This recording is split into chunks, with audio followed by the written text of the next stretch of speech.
Hello, my name is Hannah Sorber, and I focused my final project paper and presentation on the tequila industry. I broke the presentation into 5 main components. Introduction, where I talk about why I chose tequila. Operations, where we cover some of the main issues facing the tequila industry. Some competitive advantages and the companies and brands that are using those advantages, operational formulas to measure operations management within the industry, and a final conclusion. Introduction. Focal industry, tequila. Why tequila? The unique conditions that have to align perfectly just to grow the crop really drew me to this industry. Where does tequila come from? Tequila is only grown in the states of Colima, Nayarit, Aguascalientes, and Jalisco in Mexico. The process for tequila.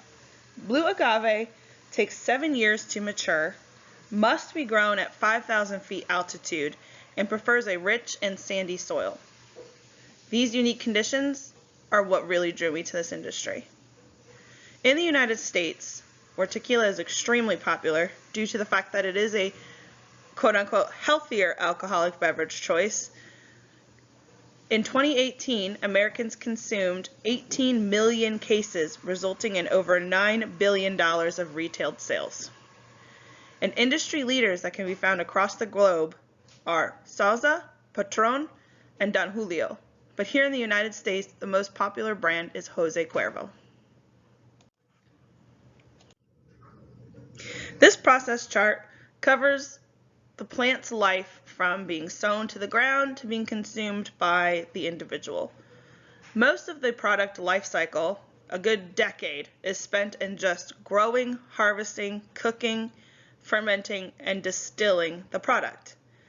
Then after those first 10 years of life for that particular tequila, it then goes through packaging, where the supplier decides if it will be in bulk or bottled, and are you going to ship in full container load or less than a full container load, depending on the destination. And for my paper and this presentation, we're focusing mainly on destination being the United States. And some key points in importing into the United States are suppliers have to obtain import permits, certification of approval, they have to apply to taxes, duties, tariffs. They have to deal with transloading. So once you're in the United States, how you get from state to state, as here in the United States, each state handles alcohol differently. And then they have to work within those states for the individual sales to the final customer. Now that we have an introduction into tequila, I'd like to cover the operations within the industry. For my paper, I focused on 3 main issues that are impacting the tequila industry today. The first and most detrimental would be climate change, and that is affecting operations because the supply may not meet the demand. Tequila is an extremely popular drink across the world, but due to the very unique conditions in which the blue agave plant can be grown and harvested, supply is not as easy as some other alcoholic beverages. Another issue that a lot of suppliers face are the export-import laws, as discussed on the previous slide with the process chart. And then the third is global supply, operations law of different nations. Once you get in a nation, alcohol is treated very differently from country to country.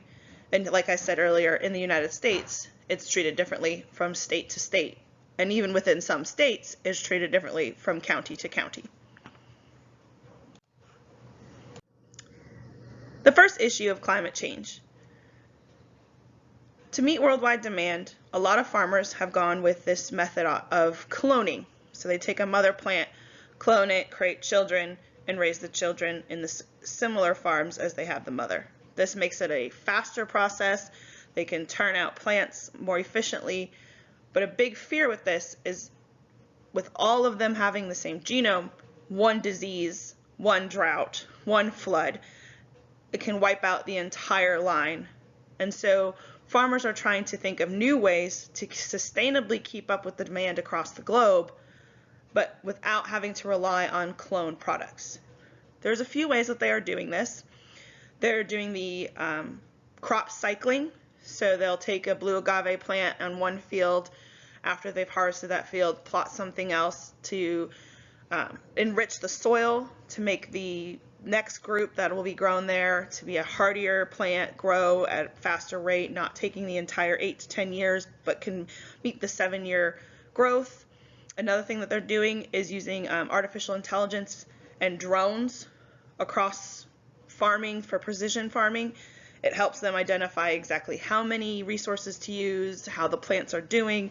It kind of makes it a more efficient process. And then finally, they are encouraging the use of bats for pollination to encourage biodiversity. And that is also to help the plants grow quicker, grow healthier, grow fuller, and so that not everyone is relying on the cloning business.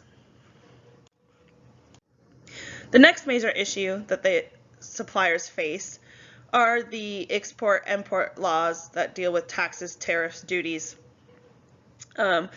Countries that shift through political changes may shift in differences in taxes and tariffs, duties, as trade agreements are re-established, or that the overall global economic health changes due to incidents that are uncontrollable. All of this can impact those taxes, tariffs, and duties. In order to mitigate these issues, a lot of the successful brands create and maintain operations management strategies. These are opening up consistent lines of communications with partners on the other sides of those borders, where they're always in the know of what's going to be coming down the pipeline as far as changes to trade, and it also makes them one step ahead of being able to adjust to those changes so that their supply never hits a roadblock due to these taxes, tariffs, and duties, and so that they're not losing any money due to these taxes and tariffs and duties. And then, as discussed, the third issue being how different countries, states, and counties handle alcohol. And skipping, kind of fast forwarding a little bit, a lot of suppliers will focus their marketing and their advertising and even their larger amounts of product in states, or speaking specifically to the United States, that have lax alcohol laws. California, for instance, is a state that drinks more tequila than any other state in the United States. California shares a border with Mexico, making distribution easier, and due to California's more relaxed alcohol laws compared to other states, makes it very easy for them to import tequila products and get them out to their end customers. Now, moving on to competitive advantages.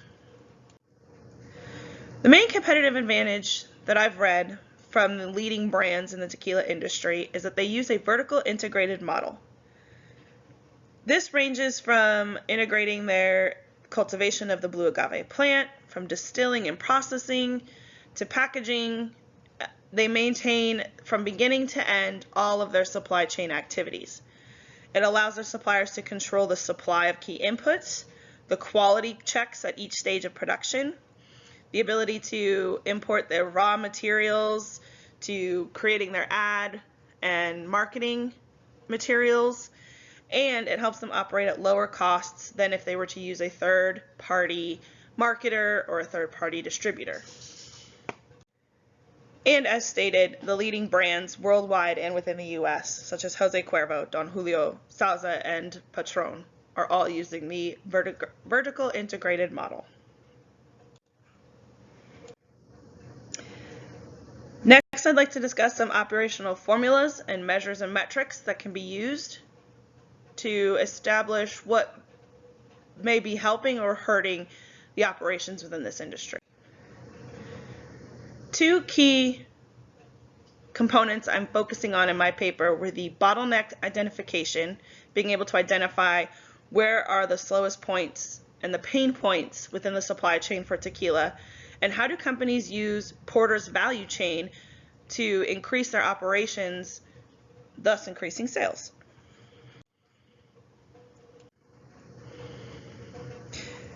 In the tequila industry, there can be many different places that would act as a bottleneck, perhaps at different points of time. But the main bottleneck that sticks out after all of the research is the time it takes to grow the blue agave. You cannot quickly turn this product around. It takes 10 years, it takes basically a decade from seeding the plant to drinking, enjoying a margarita. And of those 10 years, about 8 of them are just in growing the plant. So, and due to the limitations of where you can grow the plant, you are really reliant on the amount of time it takes to mature the plant and create the product, and not letting your demand outweigh your supply so much that you can no longer keep up.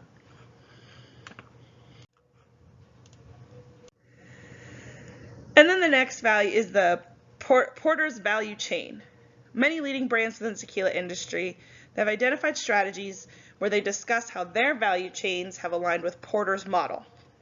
They use this model to drive key operations, management decisions, and they use it to maximize efficiency of their supply chain so that all resources can be focused on those bottlenecks as previously discussed, or the issues as previously discussed, and not creating new inefficiencies within their value chain of the company.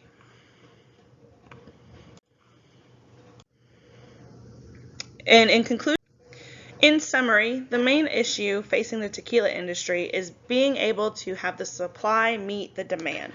Tequila is an extremely popular drink, but with all the limitations and the amount of time it takes to grow the crop, supply cannot always keep up with the demand. It is being addressed by operations managers innovating new ideas for sustainability, adjusting to the ever-changing trade agreements, taxes and tariffs, and managing government regulations at state, country, and county levels across the globe.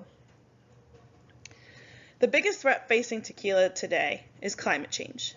And due to the unique needs of blue agave, climate change and environmental impacts are the driving factors in operational management decisions looking into the future. Managers are continually striving to improve sustainability practices while prolonging the availability of the blue agave plant, trying to increase supply sustainably to meet the demand across the globe.